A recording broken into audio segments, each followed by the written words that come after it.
Okay, we're ready. All right. We welcome each and every one of y'all to today's Tuesday, April the 18th, regular Port Commission meeting. Welcome to the public. I see we've got some officials out there, members of the state. After having called the meeting to order, I'm going to request and see if there's any comments from the public.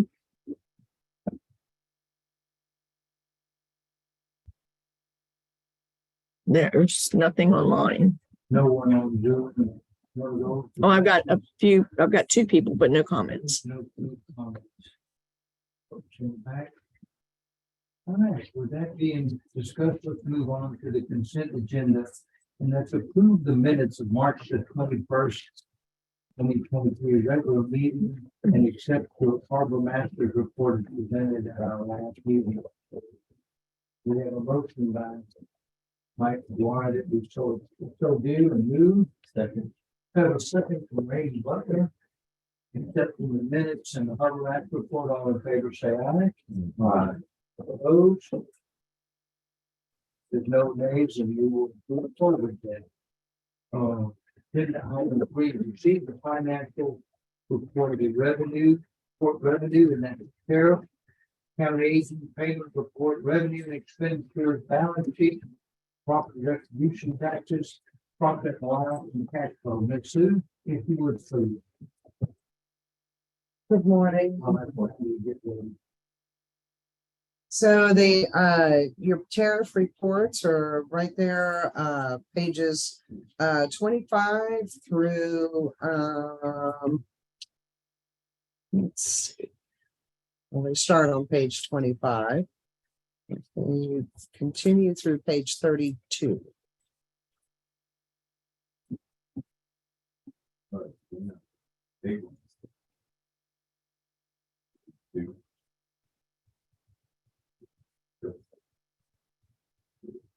Seasonal. Yeah. Right.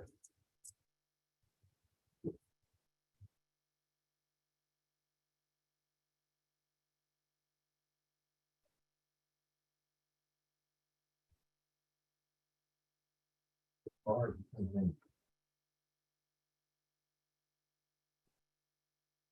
both two one pound, so it's better.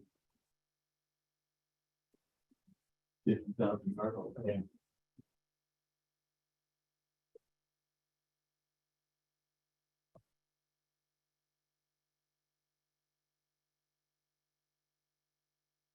Move on then to the harbor,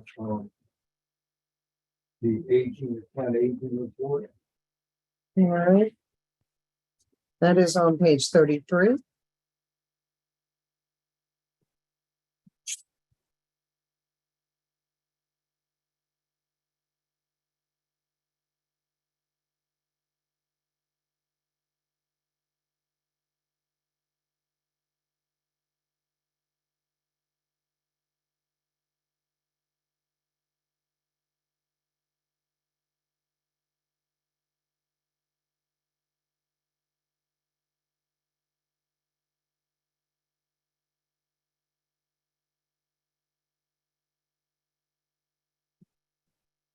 It's a pending decision on where we're just waiting on that wind up through the bankruptcy, is that right?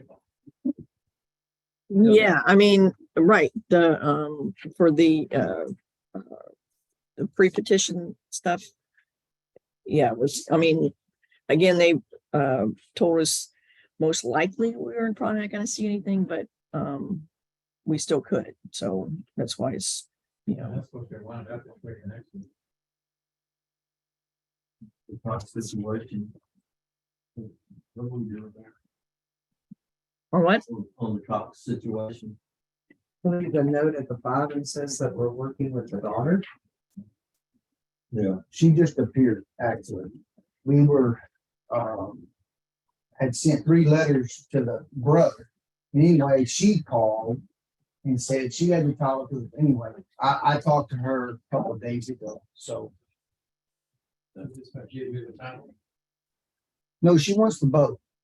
So she said she's got some stuff and, some property she's trying to sell and anyway, she's working on the state stuff. So she promised me as soon as she got money that she would get this all taken care of. And she was gonna move the boat up to Houston area or something, so.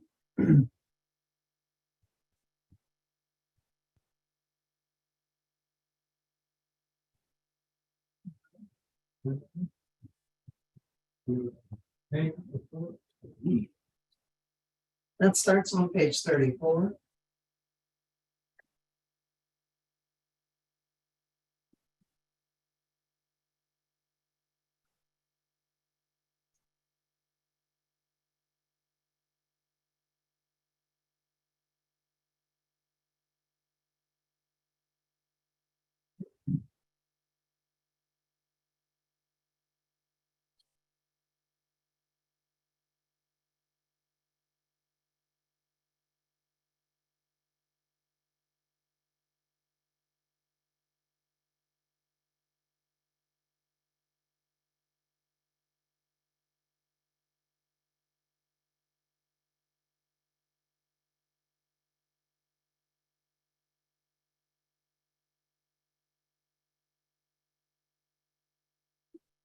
We'll talk about the building repairs in your report. Yes. Move on then. Revenue and expenditures. It starts on page 38. And you start off with just a basic overview of all of the various departments on the expenditure summary, and then you also have the revenue summary. Year-to-date actuals for your revenue is 366,532, with your year-to-date expenditures coming in at 355,728, leaving net revenue of 10,804. And then all of the detail is behind there for the various categories of your revenues and then the various departments.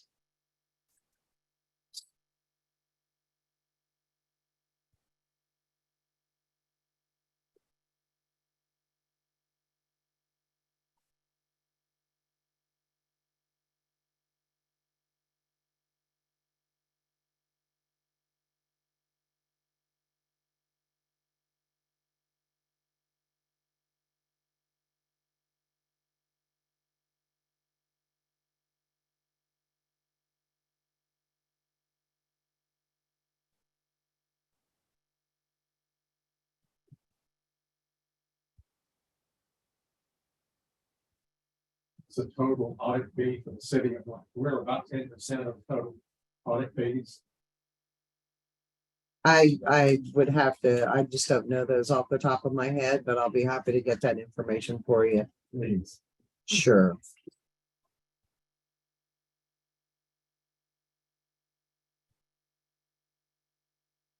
And I might want to remind the commissioners, if y'all have any questions, when we send these packets out to you, give me a heads up and I'll be sure to have those answers for you at the meeting. Yes, sir. So.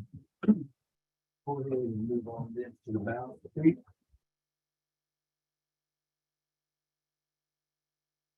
And these are your various balance sheets for the Port and Harbors Fund. We also include the your projects fund and also any of the debt service funds that we that the Port Commission is responsible for.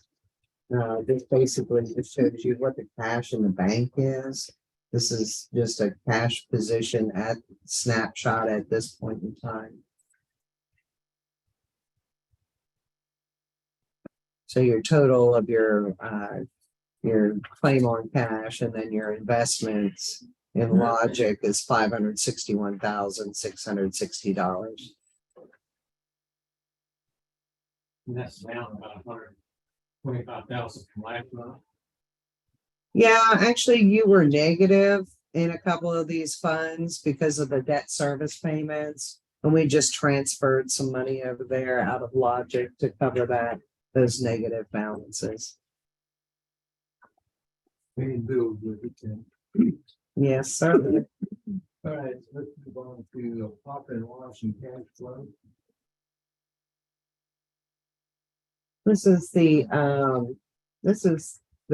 Port Commission snapshot report, so y'all have requested this, kind of as a by department, and we distribute any of the overhead throughout the various funds for you as requested.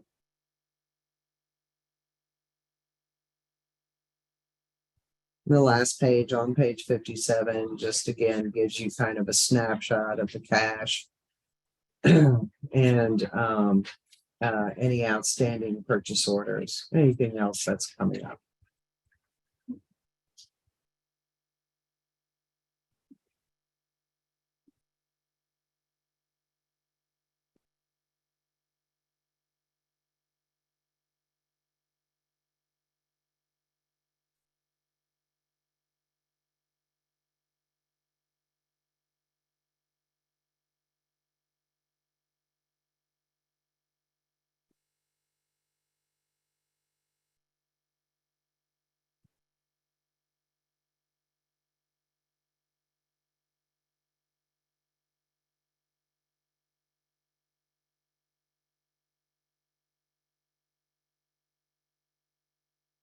What happened in March with all the expenses there, was that some sort of a payment? In March, what page are you looking at? 53. Most of that's repairs. If you start cash flowing on electrical repairs, Like it's in every category. It might be the debt service payment, possibly.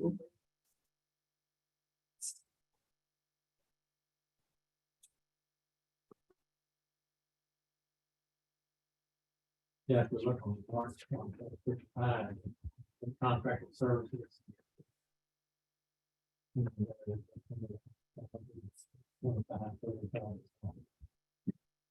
Looks like there was a $280,000 payment under operations, total operations. So yeah, you had building and improvements, 25,000, transfer out. Those were your debt service payments, $105,000. So I guess the way that y'all have this report, you distribute the overhead, those two big things got kind of dispersed out to each of the various different harbors and ports. Thank you. You're welcome. I had to go to the previous statements to get that information. Just FYI. You're welcome.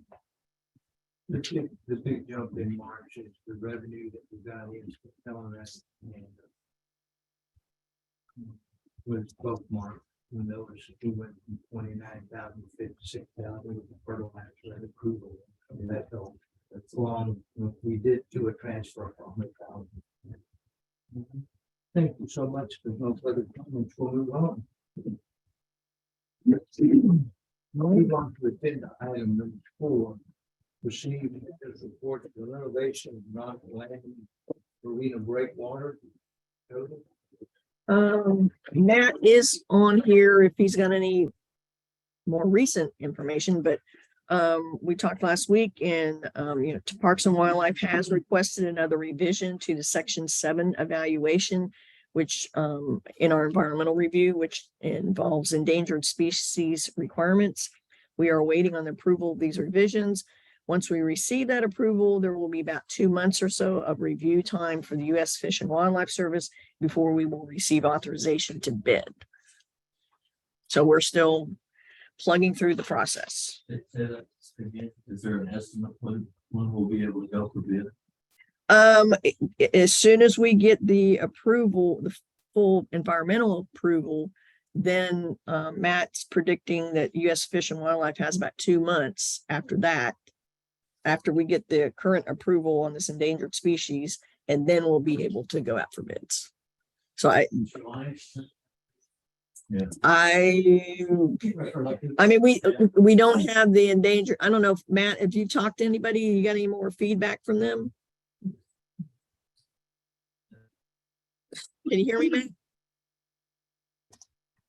No, I haven't received any additional feedback from them, but I'm hoping pretty quick. I mean, they were pretty specific in the things they wanted us to add to that document. And so we added those things, and I would hope that would be it. Yeah. Okay.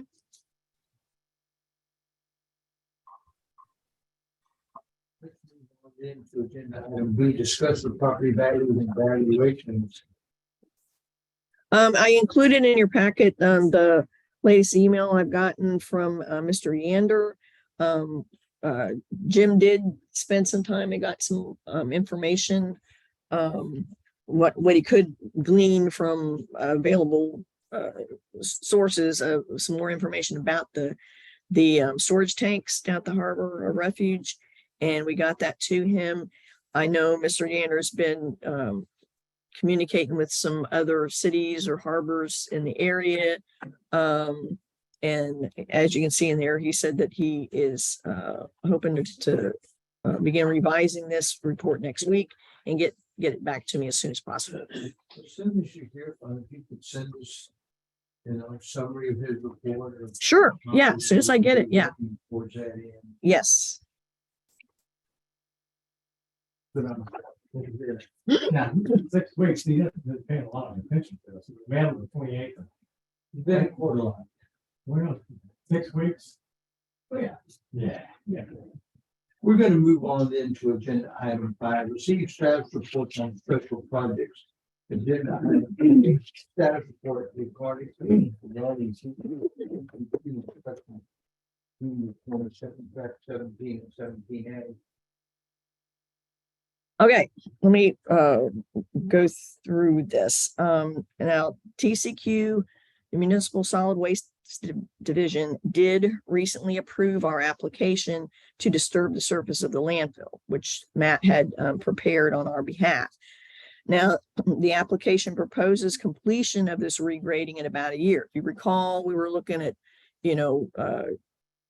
trying to cut that bank back and using essentially the trash is cut and fill to better stabilize that bank. With the approval of the Municipal Solid Waste Division, TCQ Enforcement and Corpus has now closed our notice of violation case. So everything is good currently, but we do need to begin working towards completion of this regrading project. Now, there are a lot of parts to this, so I kind of try to break it down a little bit in your memo here.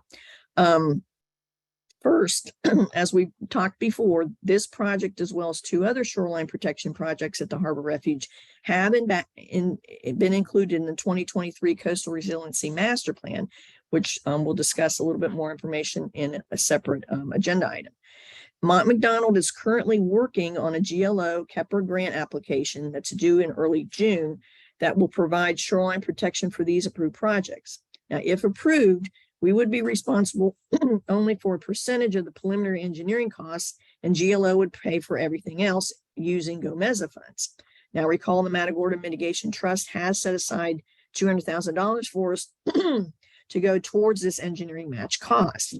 The downside is that the KEPRA program involves several years, a paperwork study, et cetera. Realistically, we would be looking at a 2026 completion if all goes well.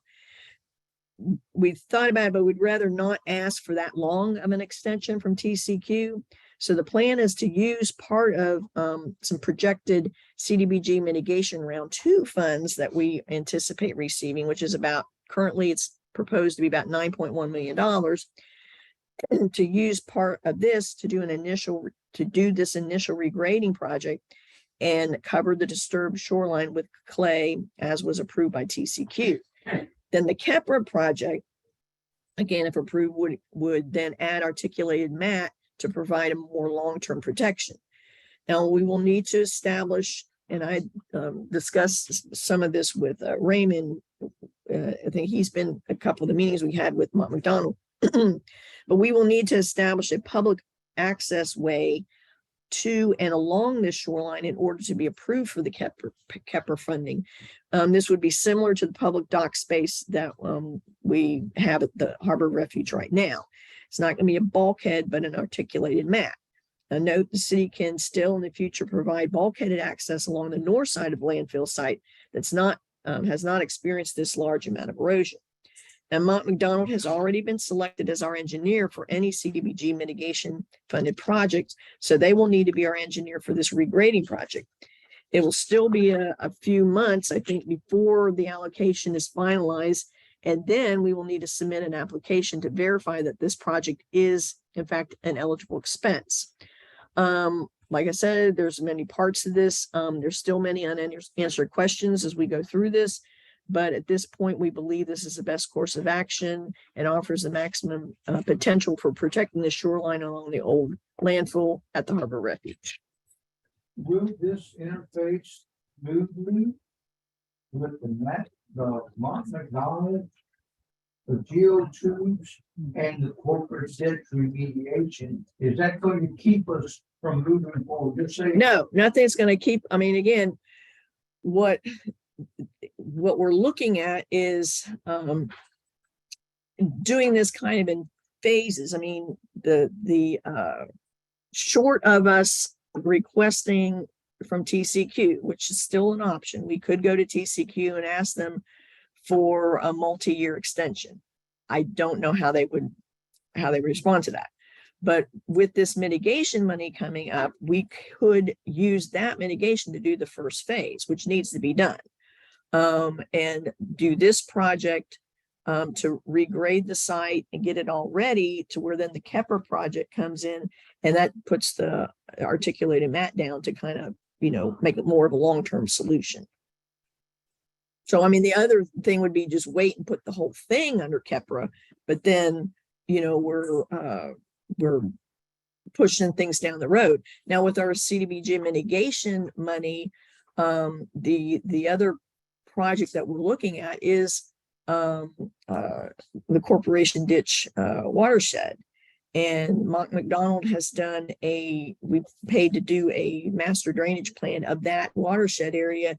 And they've identified that if we can purchase some land for the railroad and construct a detention pond on the north side of the railroad off of Half League Road, that we can solve that drainage issue for a price tag. Right now, they're saying about $4.5 million, which roughly be not half of this 9 million. So that we're going to pay that $4.5 million, or we going to? No, it's CDBG mitigation. Okay. That we're going to be allotted. It's still in public review. Again, the current amount is $9.1 million. And those are for mitigation projects. And of course, we still need to go through the process and get those approved as qualifying for the use of these funds. But KSBR, our grant administrator for our CDBG, is confident that we shouldn't have a problem with that. Half of these funds need to go to low to moderate income, which that the area that we're serving with this Corporation Ditch project should meet that. It might be harder to argue that for the shoreline project, but I think it'll be a moot point since we'll have that 50% with the drainage project. I think just being Port Lavaca at the present time qualifies it, no matter where you do it. Well, really it doesn't. We're just a little bit high for the whole city. Certainly, and then you talk about corporate ditch, and it starts there at 87 or just about on the other side, and all through the railroad district, that railroad section going towards the low income housing at Sea Green.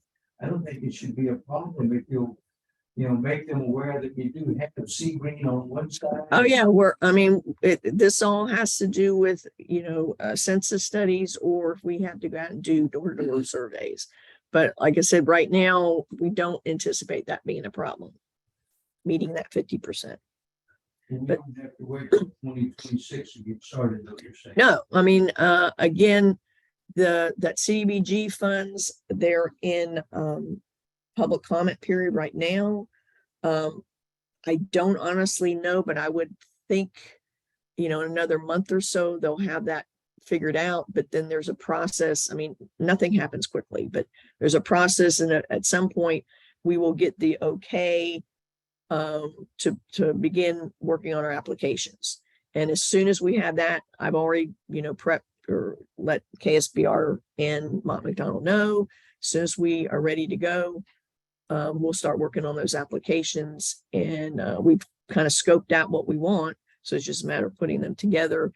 We need to wait on whatever requirements GLO wants in their applications, and then we'll put that together. It's just an exhaustive and arduous process. It is. Yes, sir. Got a couple of points, just. The corporation ditch is already shoveled up on the outside where it dumps into the back. Mhm. So whatever we do, we might want to consider something to keep that open. I think that would, that's probably going to be tied into the project protecting the peninsula that protects the harbor. This is- Yeah. The other thing is, articulating concrete mat. It's kind of a gradual sloping type of erosion protection. And I guess anything is certainly better than nothing. Especially with all that trash and stuff that's Right. under that bank right there, So I'm hoping that our overgrading project that we do will somehow cover that, or Yeah, I mean, the idea is to cut that back to a manageable slope, and then 18 inches of clay. And Matt, if I'm saying something wrong, let me know. I think, and then we put 18 inches of clay over all that to basically stabilize it. But then the Yeah. Kepler project would come back and then, make it more permanent stabilization with Yeah. that. Okay, I know that it's important to get that protected as soon as we can, but that's just big. And like I said, to qualify or assure a qualification with Kepra,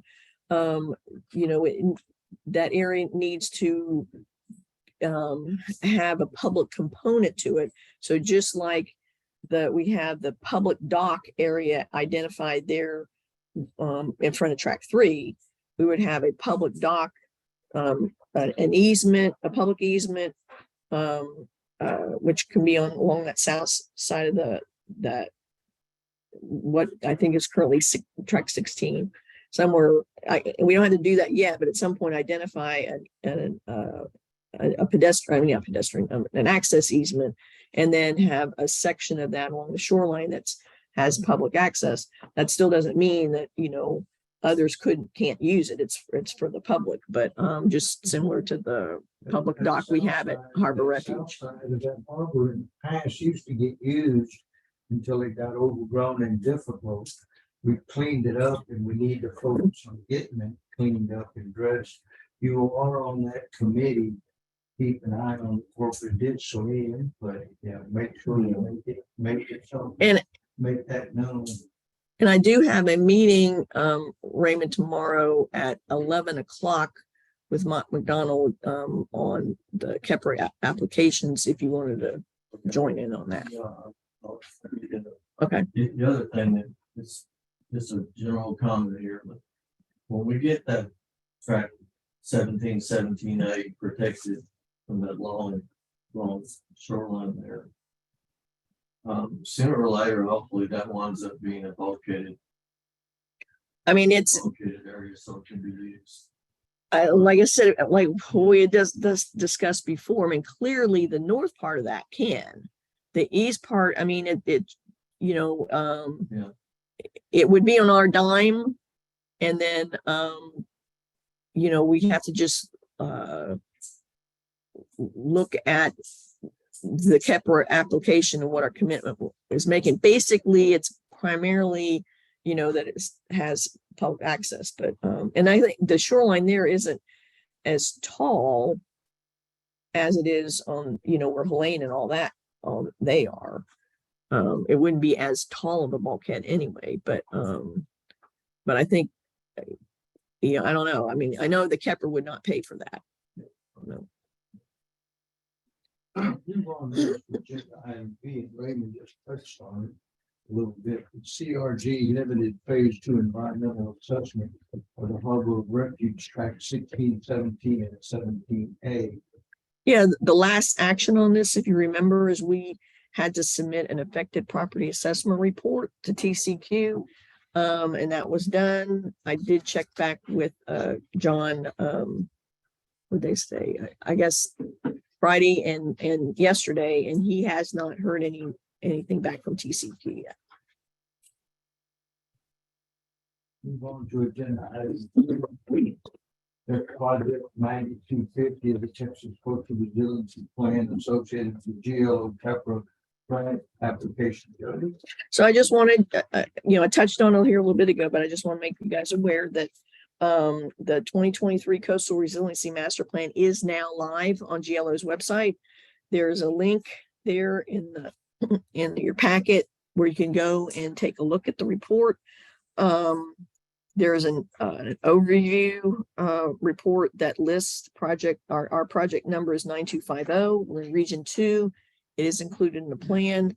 The project has 3 parts, which is a shoreline protection on the east side of the old landfill that we just were talking about. Also the east or the bay side of the peninsula that protects the harbor of refuge. The area that Encore is now leasing from us.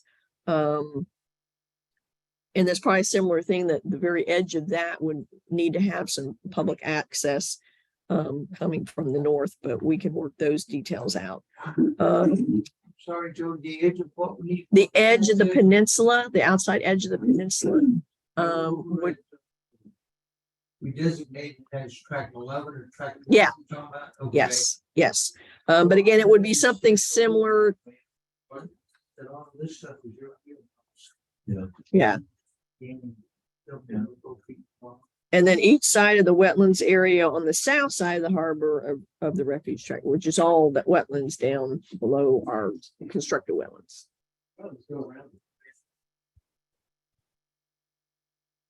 Stand around. I mean, to the south and southeast area, yeah. I mean, not immediately around it, but all that old peninsula down south of where we constructed wetlands. It crossed my mind. Do we have anything, I'm concerned about hurricane coming this year with all that bridge pipeline alongside of track 11. It's gonna wind up all over the place. If it's not secured, at the minimum secured, preferably out of the water, but do we have any notice that Encore is responsible for cleaning that stuff up when it gets all over the place? You're talking about what they've got on track 11? There's the bridge pipeline that Yeah. only several joints of it. You know what I'm talking That about? all, yeah, that's all part of all that, the place stuff. Goes with that dredge. We better consider what we're gonna do if it gets scattered all over that harbor. They went, actually Encore went, it's secured now, but it was drifting all over the place, And when they got in there and started cleaning, it is somewhat secure now. I talked to Gasper at John Bloodworth here a couple of weeks ago. And he told me that they had got to go ahead to put that dredge on the market. And of course, there's 3 different owners of that dredge. But they've all decided it needed to stay in one piece.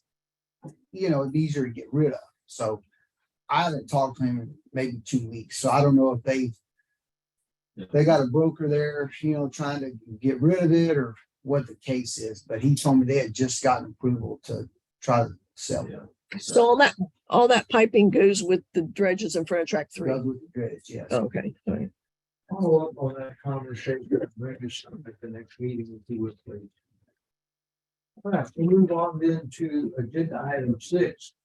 And it's see the operation, promotion, development activity report, and it includes all of the Port Commission properties, the City Harbor, the nautical land use building, nautical land use building arena, the strip harbor, the refugee harbor, Risky would be, okay.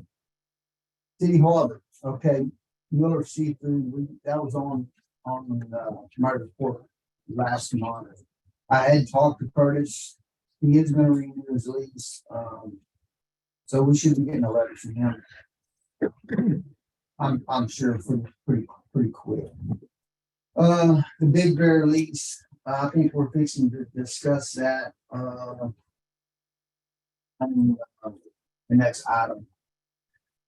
Track 9 and 9A at City Harbor, I'm thinking that and then the stuff, that 7, 8, and 11, I'm thinking we need to put that with the realtor and see if we can get that lease, because I have not received any phone calls whatsoever about any of those properties. And then number 5, I put out some disposable sausage boom out over at where this would be on, I guess, the south side of City Harbor, that city storm drain. You know, we've had problems there with oil coming out of that drain pipe, that storm pipe. From the boats or the drain pipe? I don't know where they think it's coming out of the pipe.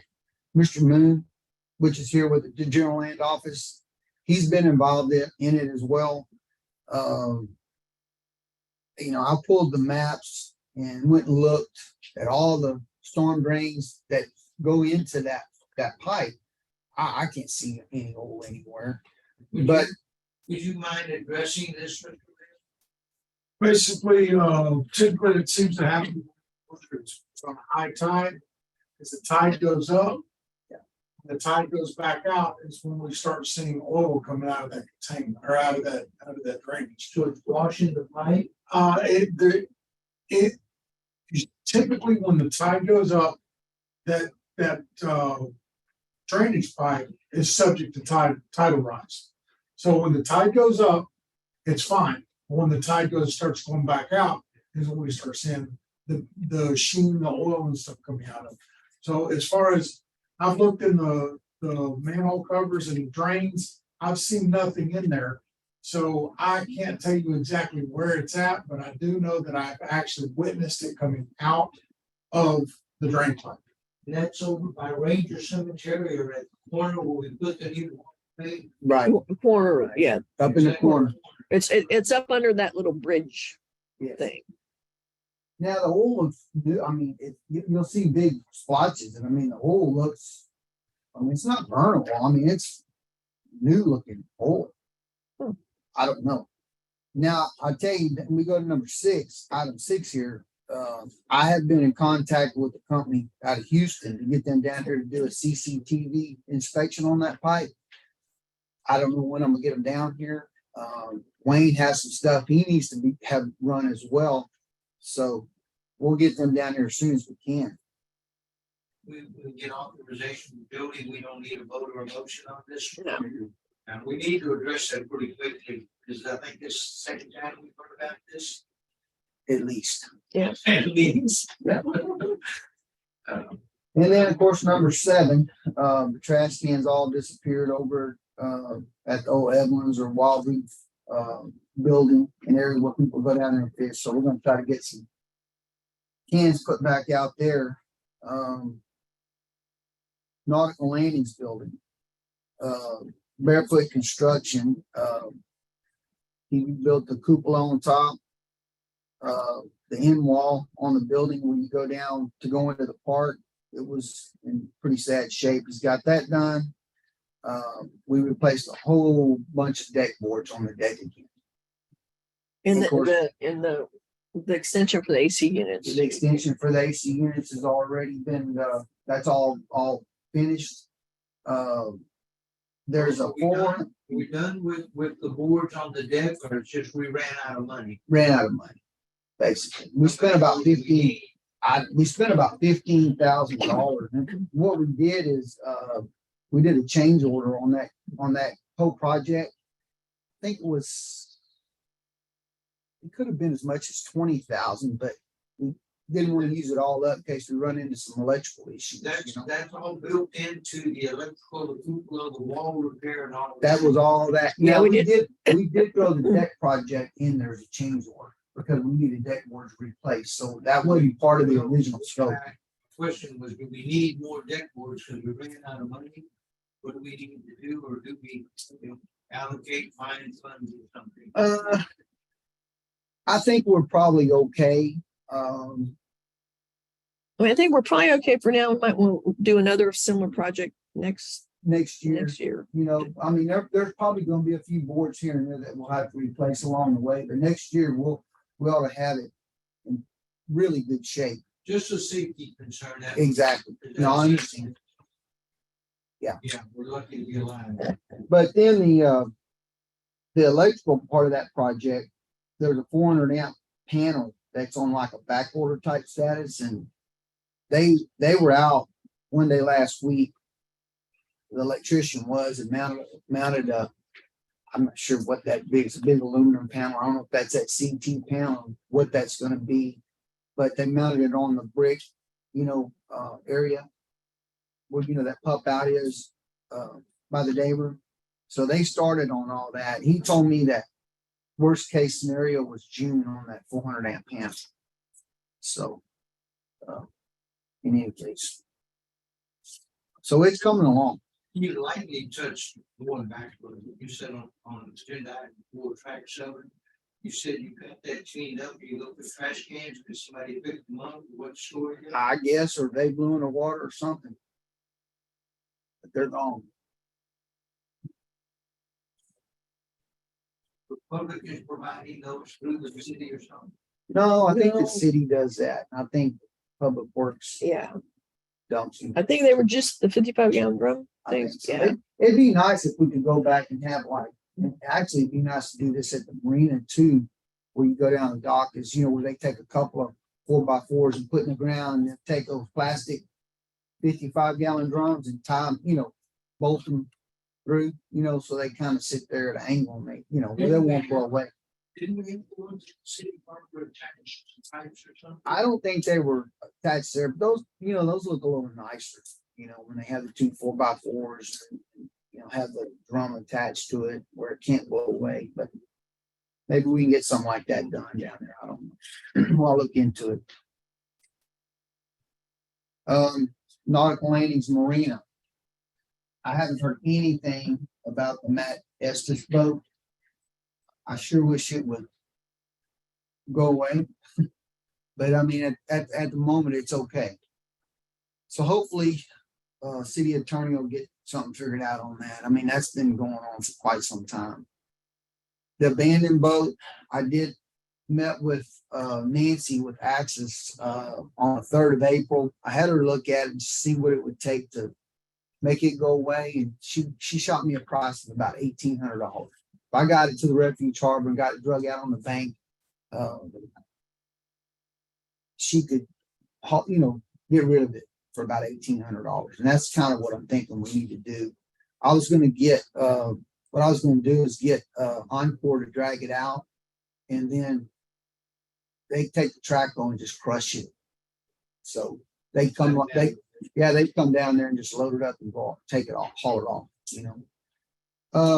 Then of course Horizon, they've been there 15 times since the last meeting. Actually, they've been there this morning, all morning long as well. Cleaning up, I guess they're cleaning the plastic pellets. Still cleaning up the harbor. Yes. That's all still going on.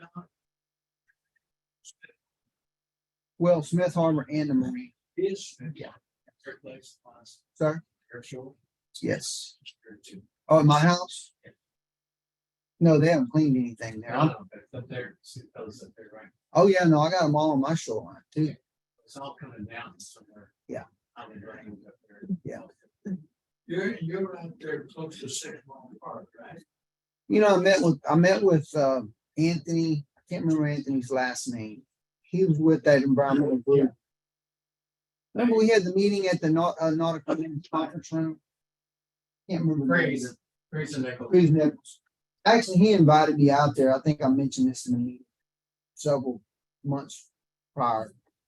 He invited me out to the 6 Mile boat ramp area. And I think we actually had talked about some of this prior, but he told me the pellets kind of on that northeast shoreline, pellets aren't really in that area. They don't show up until you get close to like Garcitas Creek, and then they show up all the way around, all the way to Indian Oak. And then they don't show back up on the east side of the bay until you get down around the port. And then of course they're all back in that, is what he's told me. Yeah. So anyway, Smith Harbor. Okay, I got well, I'm working on that right now. It looks like it's gonna be about $3,000 to dress all that up. The spoil pile, somewhere thereabouts. I actually hadn't got anything in writing yet, but that's what I was told. Have you found an alternate source for concrete to repair those mud holes? Well, I thought we might let that be a next project. 'Cause I'm afraid we'll get into go over that $5,000 limit, you know, so. And then the harbor refuge. Okay, LCI, they're still bringing fill material in, and we're stockpiling it. Encore's, they're moving over to track 11. It's awful slow. I don't know. I talked to Hillary, Frankie with Encore. Excuse me, that LCI is Lush Construction donating material. A lot of that material is coming from the street project and I think it's the all- drainage Yeah, project. drainage, Over when the there. drainage project's done, so it's Did the, they already get the pipes in over there by Jackson? Okay. Yeah. I didn't know. But a lot of that material is coming from there, and then it's street. So we're getting donations from Lusher Construction, and then Encore is using their equipment then to smooth it out. or- No. They haven't touched any of that. They don't have any equipment over there to mess with any of that. I haven't.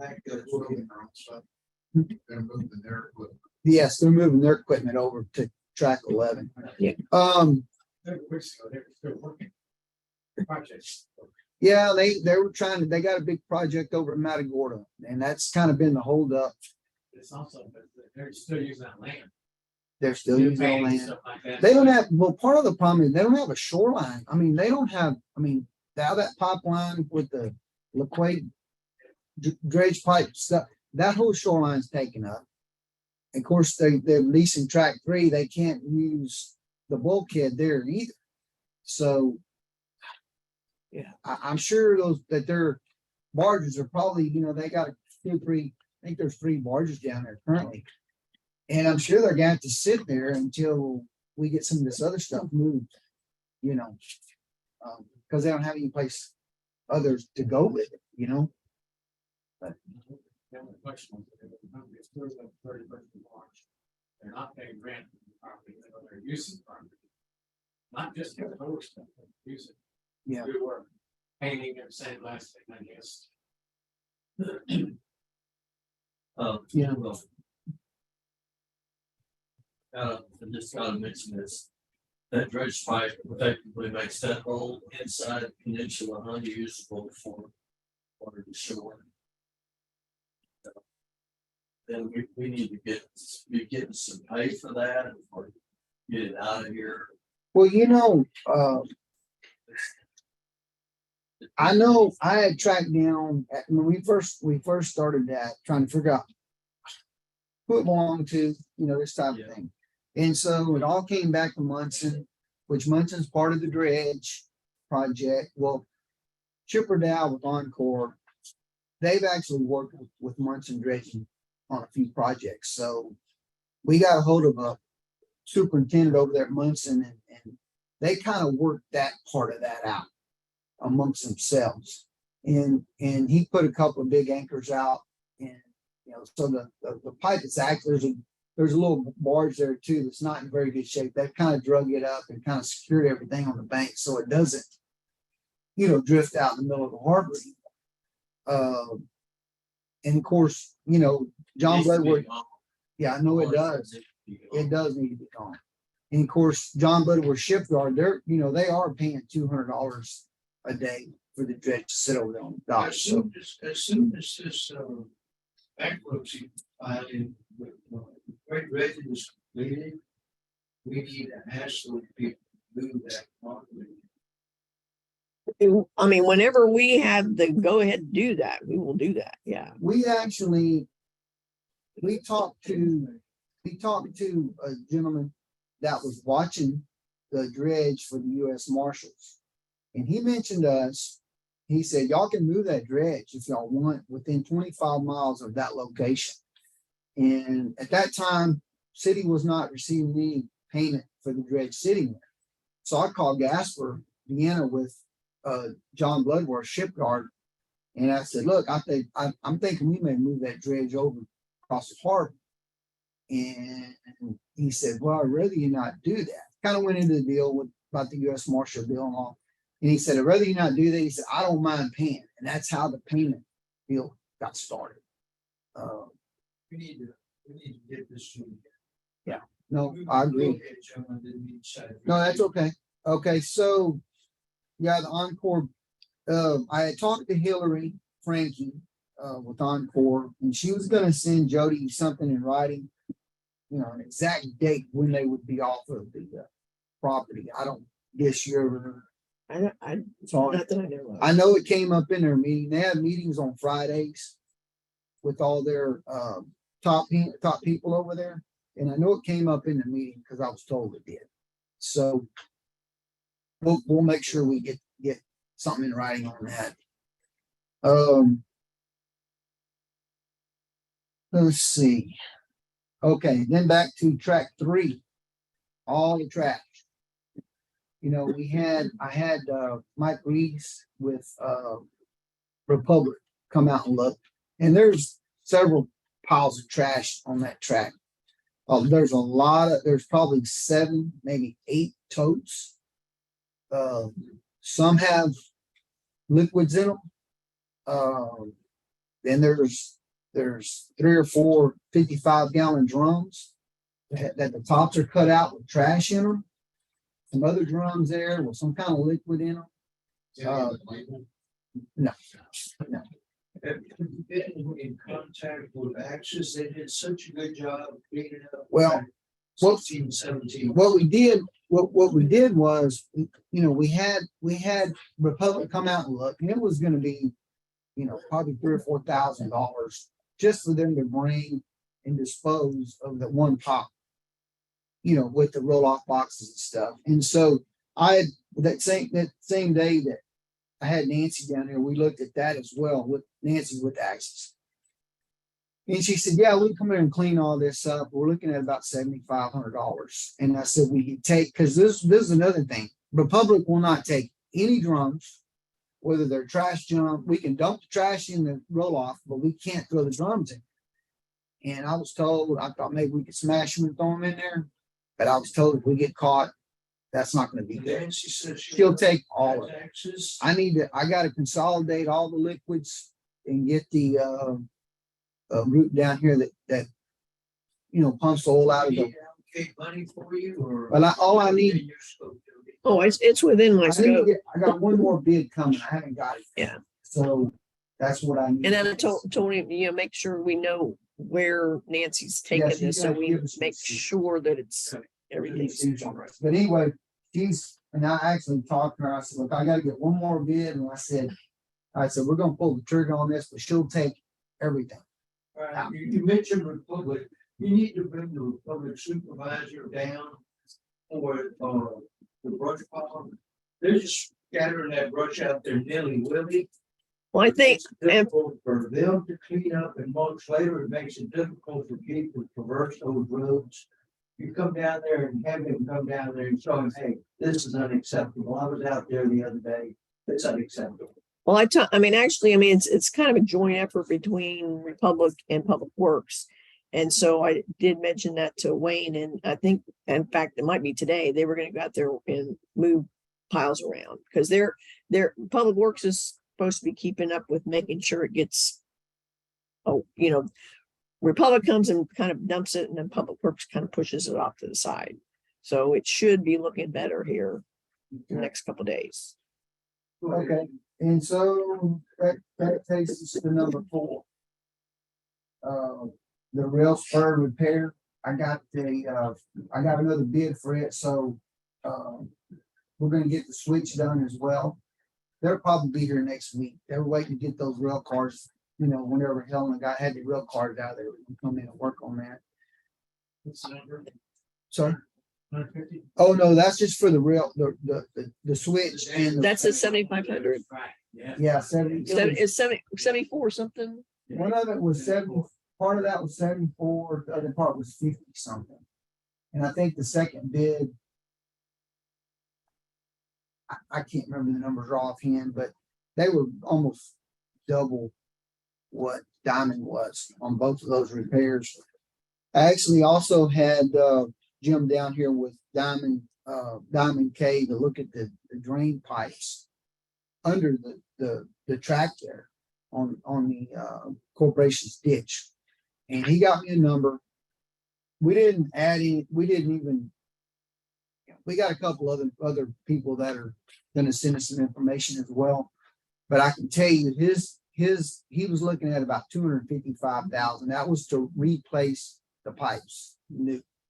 And that was coated, what were they? I can't remember what, polymer coated, I think. Where's the money for this? Labor, isn't it? The pipes were over $60,000 just for the two pipes. Labor. And then, of course, limestone, limestone's $1,000 a load. And so there's a lot of limestone that's got to go back in there. So who's gonna pay for this? I don't know. I'm not real sure. Now, if we're getting $10,000 a year. Yeah, we get about 14. Yeah. 250 in an emergency situation, that needs to be done yesterday. And if we get a regular, figure out what it is, it's at least $25,000 a year extra rent to pay for it. Or Right. No, exactly. use it. Well, I know exactly what you're using it. They're gonna, it has to be paid for. Else Either that or shut down one or shut two. the thing down. I mean, It's dangerous, it's unacceptable, and if we have an accident there, we will all have more trouble if we wanna. Yeah, if one of the cars falls off in there, it's gonna be $200,000, $300,000, $400,000 to get it out of there. Plus, Well- and if it leaks, then that's a whole nother issue. You may shut down an entire subdivision to get the wrong wind. That's true. So I would sure like to get this going. I mean, me, it's an emergency. How many more bids do you need to be able to address this drain pipe rail? Well, we got two more, actually. We got the other group.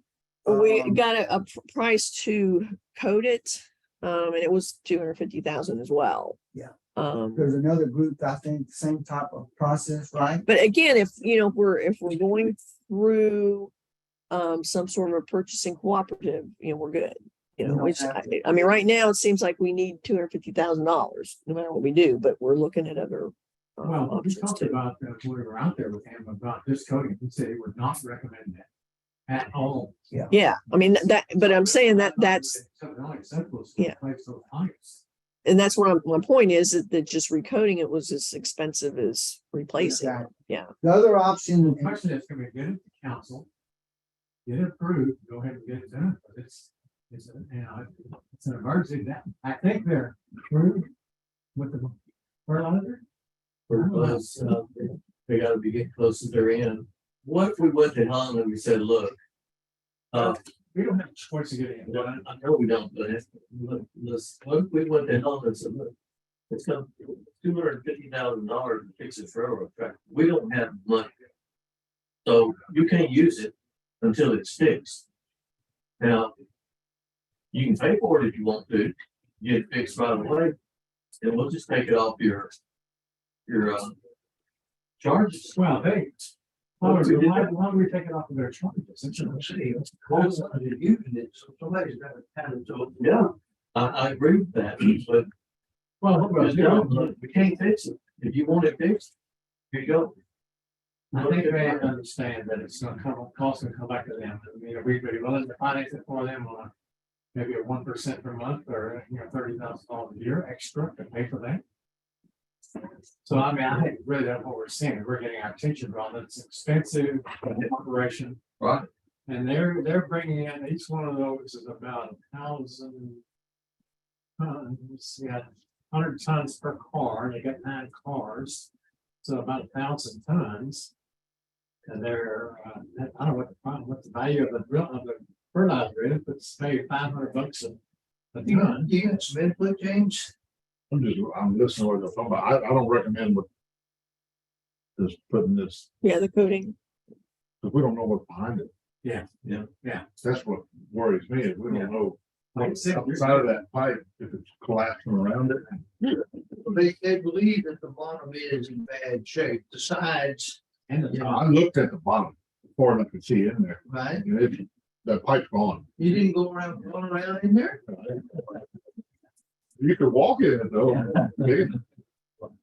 Your input? Mike? That's what concerned me, that you're gonna have to dig it out. You're gonna have to take the whole thing out Yes, to make sure what's underneath it. so you think 250s. He said 150 when he was here, but he obviously saw we needed it, so. He marked it. That's what's gonna have to happen. Yes. But what happens if we go to hell and then we tell them, we can't fix it? Where's the UP right away? They stopped. At 1090, And, Yeah. It's out there the road. Yeah. Are we sure? yes. Just see what they say. They may have some. Well, I think about that. You may have some interest in that too, though. It's not optional. So therefore, they're gonna have to pay for it. I mean, my years ago. That's what I'm Saying saying. the child closet, I'm just sending them a bill. I hear. No, how do we get our money? We can't fix it. You wanna use it, and you gotta use it. Well, here's what it's all about. How do we get our money? Diplomacy. Well, I can begin a conversation and just, how would the operations change if you no longer had rail? And That's where we're probably thinking we got. Yeah. To me, that's not an option.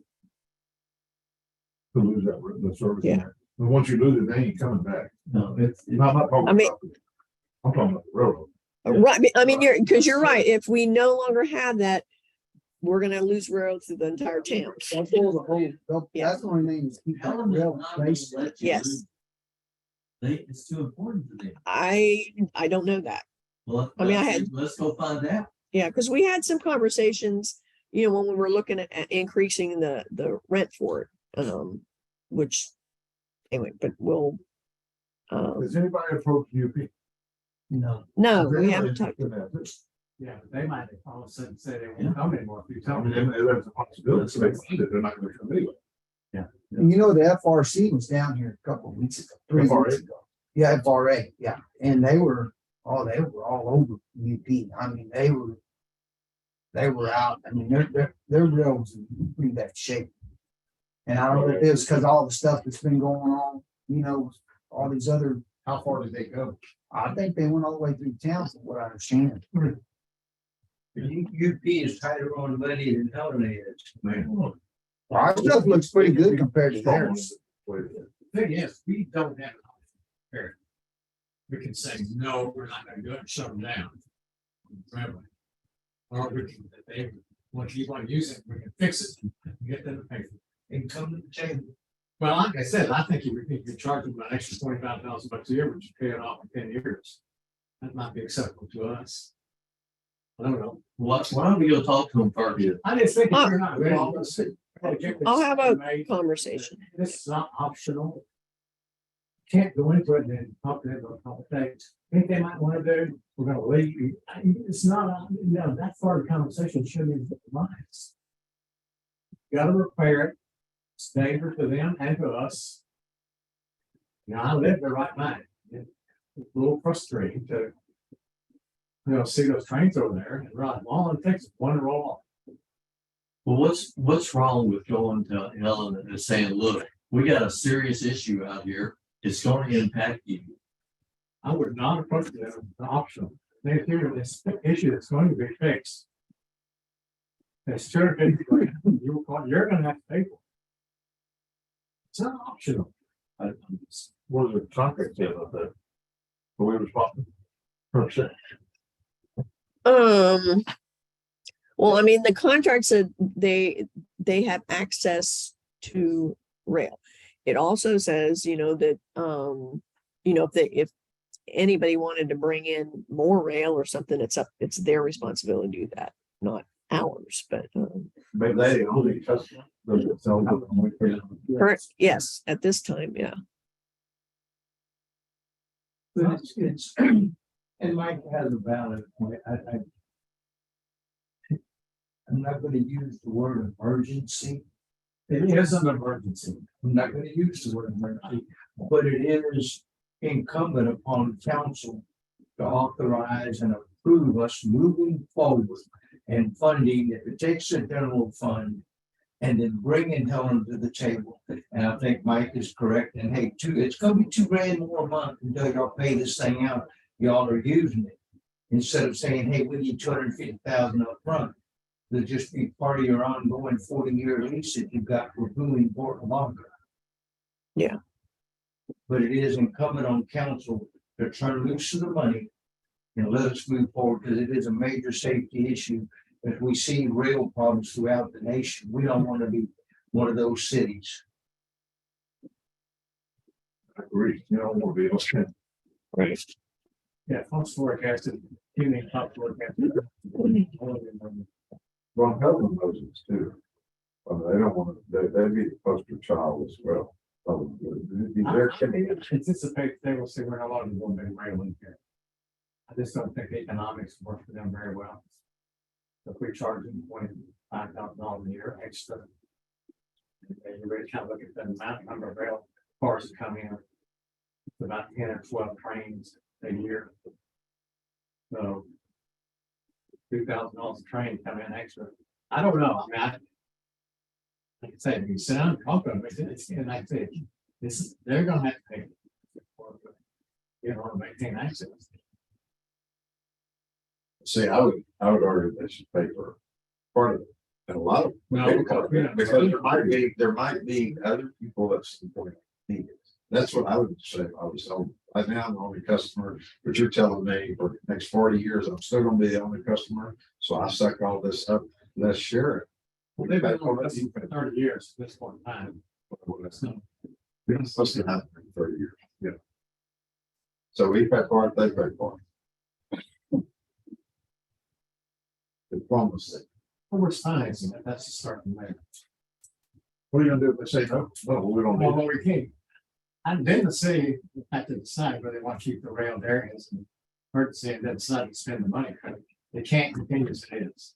I agree with you. I think we should diplomatically. Well, I mean, we'll talk about it because, I mean, they did share in the, the rebuilding of the bulkhead. So, But regardless of what, That was part of their lease. regardless of what's in there, it's discussed with them, it needs to fit. Well, if you remember, that's what that was the phrase that I used. It's incumbent on the council to release the funds. I It's agree. gonna get done. If you remember, they were gonna pull that rail up 35, 40 years ago. And my grandmother was very instrumental in not letting that happen. I mean, she was all in the middle. of that. Rail to be able to access that harbor of refuge. Yeah. Because that is an industrial complex down there, and that adds the amenities. So that's more or less a no. so, I mean, I think that really what's on critical path is figuring out what do we want to do? And again, as long as we're going with a purchasing cooperative of some sort, then we don't have to go through the bidding process. Otherwise, we'll need to get an engineer and put plans together and go out for bids. Times of the essence of it. Right. I would like to see the board next week. Can, as a citizen living there. don't appreciate it. And then the guy came out and he said it needs to be done now. He was out there doing some. And I assume he knows what he's doing. I think James got from. Jim got, he knows what he's doing. Yeah. Yes. Oh, yeah. What is your tentative path forward, Jody? Well, I mean, and this is the guy, the one that, That does all the railroads maintenance for us now. right. Yeah. But can we get them in a purchasing cooperative? Take to get that done. I got, I got to figure out how to, Is there somebody What? purchase Purchase. cooperative that can do it? well, and I don't know. Mhm. I mean, other than spraying it, yes, but as far as replace, well, brown and root, we could always go that route. And we could get with them and they could get with these guys if they're not on We did that. Well, I remember they had 100 Yeah. grand, 80 grand electrical. we can look at that option, yeah. But then we would And have. those people do this, They would take care of all Right, that. they would take care of everything, yeah. with the council. So it might wash out. Well, not really. We know it's not gonna wash out. Can Yeah. we do it as an emergency, ask of the council does emergency? And that since. Yeah, but I mean, again, I'm just gonna make sure I'm complying with procurement laws. That's, Well, we yeah. have an emergency. Get around it.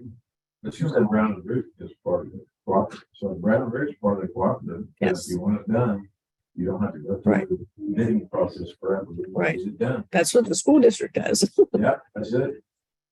Yeah. I mean, that's your option. And people that don't want to go through the pain in the rear, ours, 150 pages, I think. Yeah. Get on the dadgum. Right. Cooperative. Then you're begging that people, local vendors to go on the cooperative, but if Brown and Root, if it's an emergency, there's an option. Well, and this is different than this is what he's looking at, or is this different? This is what he was looking at, or is? No, This was different. I saw that when I was at that conference, Okay. I was looking for stuff. I mean, I know we had a price, but was it a detailed scope and everything? What they were looking at, or he just gave an estimate at this point? I think it's kind of an estimate. Okay, so that, It wasn't very detailed. yeah. Should we make some kind of motion? Well, it's, I'm trying to get. I mean, yeah, we get, Tentatively, what is your, off the cuff, your plan for moving forward, Jody? to continue looking at, I haven't studied whatever they came up with from the railroad. If that's a viable option, then we could ask for Brown and Root to give us a purchasing cooperative price with engineering to do that, almost a package, and see what that is. Doesn't answer the question though. And so that's what I would look at doing. That's the Yeah, Process. yeah, Otherwise, that would be the you fastest bid it out, process. do several of them. That's it. Having, let's go ahead. No, that's it. Having heard this discussion, the first thing we should do is go to Helen and say, you can't use this tracking anymore. If you Okay. can get it fixed. What if something did happen? Then we've had And it wa- this discussion. Right, I mean, I don't know if that's what he said, but yes, we can do that. If it happened tomorrow, we're in trouble. Yeah. We're personally not, but the city's. Yeah. We're acting on behalf of the city and we know we've got a serious, we're talking word emergency's been thrown around several times. If we continue to use that, knowing what we know. I don't think it's gonna, if we do what you said. Tell Helen. This is your situation, this our situation with this area. And then it is not I don't think it's an emergency, like something roll over and it's a problem like that, but it is. Highly critical that It gets is important. replaced. Immediately. Well, I agree with Immediately. if you're saying we need to have a conversation with Helen, I think that's appropriate. Yes. We I think agree. that would be number one, Jody, Okay, yeah, that and approach. oh, yeah, For funding. We have an item that needs expediency. Again, I don't want to use the word. well, once I have everything, then yeah, we'll go to them for approval, yes. This, And I think we should secure a bid from. the That'd be the the quickest way, yeah. vendor who's available But right now. but like, you've already talked with Donna Kate and Lester, right?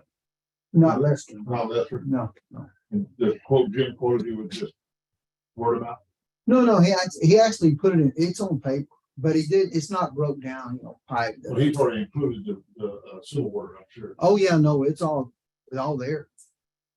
Well, I'm sure it's. I'm sure it would be. I'm sure it would be. You got something you could look at, like, he's already know, Redo the bottom. he's already our maintenance guy. Right. I mean, I don't know how that works with. See, Well, I mean- the other guy that was with him, I can't remember his name, but I'm assuming who was a younger fella, come out of Victoria. And, I'm assuming he was engineer or something. He didn't introduce himself that way, but, sorry, He didn't talk much either. no. Let's make Connor aware. Oh. Let's make city council aware. Let's request information. And as soon as y'all have put it together, let us know. We'll have a special call meeting. Move forward on this expeditiously. Can we do this in the form of motion, Alex? What you just said? Yeah. Also moved.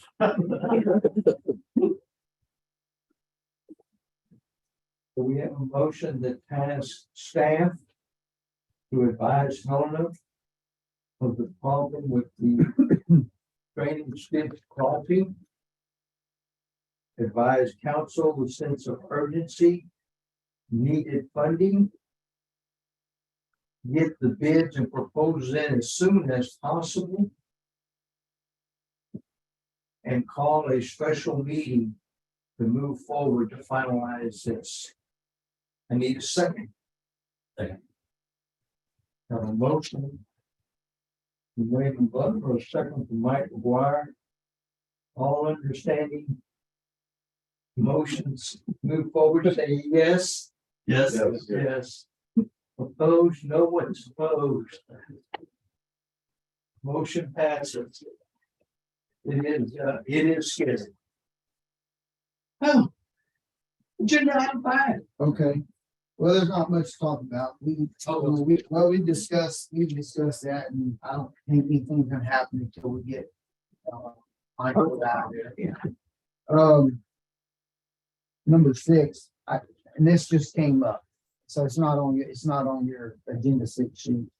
Joey caught a guy on the camera dumping sheetrock last week. And I didn't know anything about any of this until yesterday. It- What was it? Who was looking at you? Well, They're on the camera. they're on the camera, and he went down there yesterday morning and bagged all the sheetrock Something where? at the mulch pile. I'm sorry. Yeah. Brush pile, yeah. Brush pile. And so there are several different ways to approach this, and one of them is depending on how much was there. He borrowed the harbor truck, took it to the landfill in Victoria this morning, have it weighed and all that, and he's gonna move forward with that. The truck was registered out of Dallas. Do we need more cameras? Well, that's number 7. He told me he ordered more cameras. It's not on your paper. It's not on your paper, but he ordered more cameras, and they're gonna go to the boat ramp at the harbor wreck. He's gonna go down there and pick up tires that are there now. And they're gonna put 2 cameras up down there, That's a great idea. so.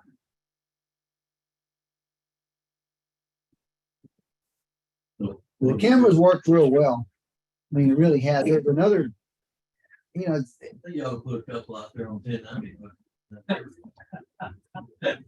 well, I think the recurring charge is around $30 or so a month, for the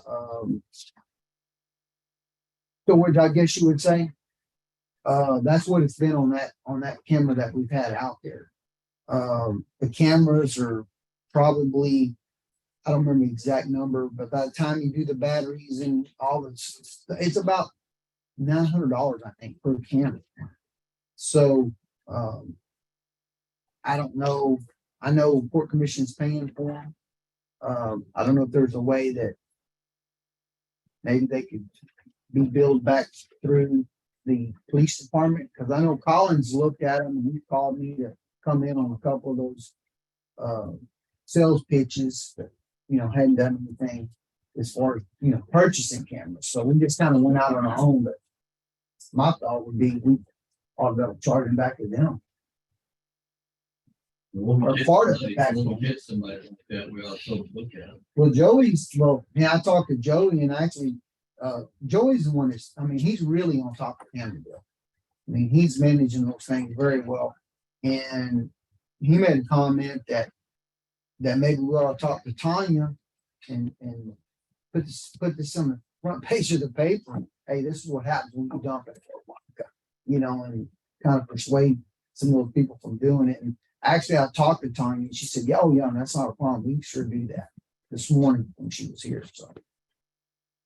Joey's picture picking up trash the other day. We have an ordinance, sure, it's done trash in the city. Yeah, that's why Joey's involved. He Yeah. told me, yeah, That'd be penalty associated with that. no, he said you're probably looking at a minimum of $2,500 here, is what he told me yesterday afternoon. That would get somebody. I would think so. Yeah. Yeah. All right. Move on then to agenda item number 7, releases. Release agreement for the city of Harbor Travel. City of Harbor One with adjacent land, Big Bear Shrimp Company and Seafood. Jody? Big Bear's lease is up at the end of June. And so they are interested in entering a new lease, as I mentioned, I think at the last meeting. So in your packet is a draft new lease document based upon our standard lease. We still have a little time to work on this. I did send this over to Mark for any comments from him. Again, some of the things we need to look at is, what's in here right now, and I got highlighted the things clearly that are subject to change. Whether we want to have it, this is set up for a 2-year lease, and then whether we want to consider an option for another 2-year lease or an option, 2 options, maybe for a year each. And, annually, it's written in that there would be a municipal cost index increase. Again, our options are just a straight MCI, whatever the MCI is, or you establish a minimum of 2 and a maximum of 5. In the back, or you actually attach the memo, is an exhibit that shows the lease that we're talking about, which is that first slip right next to Miller's lease, and then the associated land that's adjacent to the dock, where he's got a little building and then the steps that go down. What's identified there on land equates to 923 square feet. That still provides room for us to bring like an ADA ramp up from the sidewalk down here and kind of meander around and eventually put a pedestrian path on the upper end there along that tree line. Again, from what I've understood from Mark, he's okay with this. I asked him if he thought he needed any more, or if that, what we've identified was a good footprint for what he's officially leasing. Again, as far as looking, at cost, he's currently paying $361.12. Again, looking at Valbridge's report, the Miller lease is on average 22 cents per square foot of land, but there's no additional valuation given for the boat slips, associated with that. Poor Boy is paying 20 cents per square foot, plus they're paid $250 per shrimp boat slip. So, one option, you look and, recognize that Poor Boys would be of a more prime location than this slip. So if we perhaps use 15 cents per square foot, then add the $250 for the slip, that equates to $388.45 as kind of a starting point for discussions. So like I said, we've still got some time. Worst case, we want to, vote on something in June. Best case, do it in May. I would like to see the Valbridge report on the valuation. I have a chance to talk to the Valbridge guy again. Well, I don't know that. Pricing. Yes, that's right. Yeah, because again, in his, I mean, it's 22 cents per square foot of land, but there's no consideration for there's nothing else that's added, you know, for the boat slips. Yeah. Yes. Yeah. So, therefore, when it gets back down, the concern is going to be like, again, flip. So I would like to see that in Valerie report. And whatever it comes. Does he promise it this week? So, No, he said as soon as possible. So I will. well, it's been 6 weeks, so, you know. Okay, that's all now. And I know, I mean, I did reach out to Elmer Forrest, because we were told that he had done some research in comparing similar slips all up and down the coast, but I haven't heard back from him. If he's got any insight. That would be interesting. What's blasting stars and bullets? Flash doesn't charge. They don't. And they also, their. And I think- Consistent.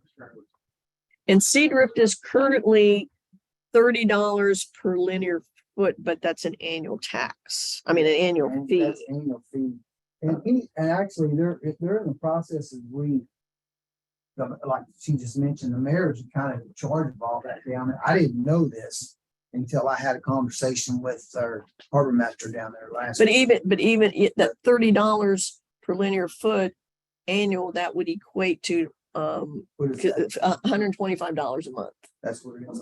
I would Yeah. think that it would behoove us to wait for Valbridge's report to be completed or turned in.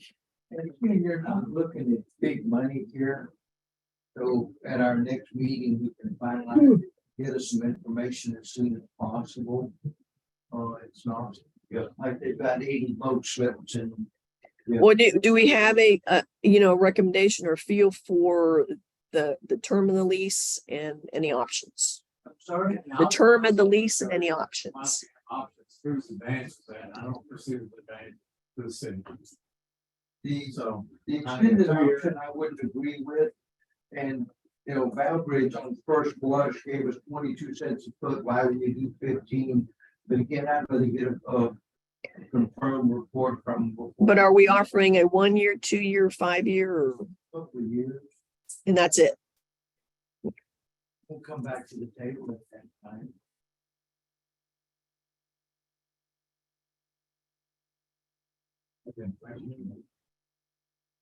What else will come to me? We still, it's like we've been on backwards. I mean, the only comment I can make that there is an advantage to the city staff with extensions because it does save a lot of time. So we're, We've been going backwards to accommodate, while reading things, didn't work out for us, so. Let's see where we go. I don't know if I brought this up, but there was a lady calling. We did talk about this at the last meeting. She was interested in the old Owens building, but she wanted to put like a little bowl, crab, whatever. There. It'll be on a bait shop. We didn't discuss it and did expand it. Jeff just brought that up. I feel that, again, I got beat up last time, but we need to take it to the doorstep and talk to the realtors. Remax seems to have a bigger footprint. Mr. Kane, who we may consider, Mr. Kane used to be part of the Caldwell Banker. So they had a national footprint. And Russell still has a pretty good footprint. I believe that Remax has a bigger footprint, so we may consider engaging or hiring those people who can get these land, this property leased. But I was saying that this big bear lease is not big money compared to the old wild rebuildings tract. Well, I asked you, that's one lot for it. This guy, he's used for it down there, so maybe they're. Waterfront experience to be interesting and make critical. Otherwise, it's a big property. And, and I agree, the guys at the Remax, doing a good job, Sam.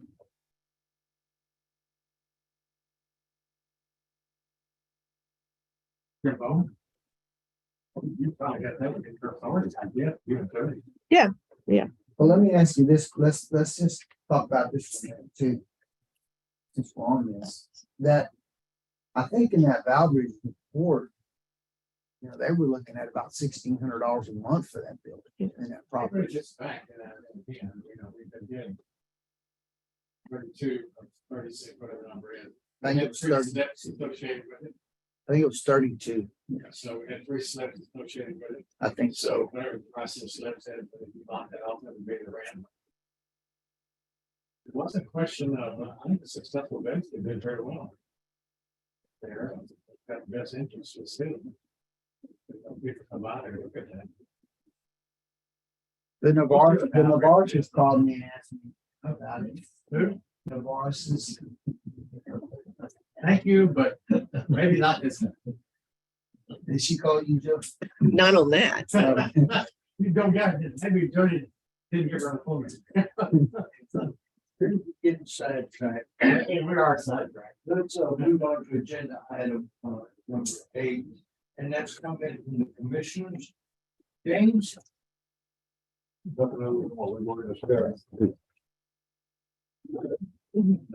I didn't see that railroad. It's not ordered. Thanks, sir. I have. It's just really probably. Some we can't get somebody interested in putting in wet slips. Here, like they have the flashes. In Port Connor, I don't know what the occupation rate is down there, but. I think that'd be a perfect thing. You're going to be visiting with Mark McDonald in the next day or two. Have them look at and input that into the master plan, because that's a side of that corporate ditch and that capital grant. We don't have one at home anywhere. Well, I did have somebody that was looking at that. They priced out and everything, and they came back to me and said that it Really. did not make financial sense to them. My kid that has more boat dealers and more places in Port Lavaca. We're on the same. Come on. You know, How many work are down there? How many do you need to make it? 500. Well, I don't know, you can get quite a few there, but the concept is puzzling. Nobody has the opportunity to drive down on the Saturday morning, park their truck, get in their boat and go. And it's right there, there's Lato's boat, and baby's right there. On your way out. Larry, Promising with tell them that we need to talk to them, they're a customer, we should honor customers. And they didn't cause their own have the problem. I mean, other rankings did, Elena didn't get out there and shoot some chemicals and tear it up. And so we can't blame them. We have a problem. They have a problem and we have a problem. And let's see how together we can fix the problem. I'll say, I think we've had pretty animated discussions throughout today. It's been a good day. We are at a point where we are adjourned. If somebody would make a motion. Have a motion and second that we adjourn. All in favor, say aye. Any opposed? No, motion carried. We are, thank you so much. Appreciate all the